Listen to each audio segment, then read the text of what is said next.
Patent Public Search is a powerful way to find U.S. patent documents. Welcome to a series of tutorials where we walk you through the patent search process. In this video, we'll show you how to view your results in the document viewer. Let's get started. Click on the Advanced Search button. Here, we'll use the quick search format with a 3-panel layout. Once you run your search, you'll see in the search results pane that the first listed document is highlighted. This first result also appears in the document viewer, which defaults to the text view of the document. Use the Text Image View button, the icon with the camera and letter T, in the top left corner of the document viewer toolbar to toggle from the text view to the image view of the document. To read different pages or sections of the document, use your mouse to scroll up and down in text view.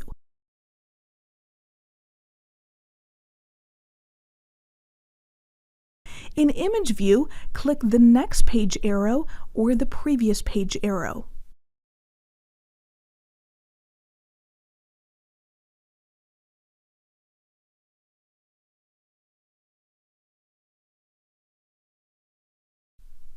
Use the right arrows at the top of the document viewer to move to the next document in your results. Use the left arrows to return to the previous document in your results. If you have one, you can also use the numeric keypad on your computer keyboard to navigate documents in Document Viewer. The numlock key must be on for the keypad functions to work. While in Document Viewer, use the number 1 key to go to the next document and the number 7 key to go to the previous document.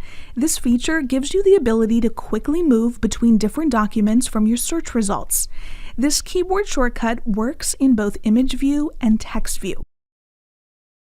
When in Image View, you can also use the number 2 key to go to the next section of the document, and the number 3 key to go to the next page of the document. And you can use the number 8 key to go to the previous section, and number 9 to go to the previous page. Using these keyboard shortcuts lets you quickly navigate between different pages, sections, and documents. And that's how to view your results in the document viewer in Patent Public Search. For more information, just click on the Help tab next to your search results and scroll down to see the menu of Help topics. And be sure to visit the Training Materials webpage, where you can find online resources and more Patent Public Search tutorials.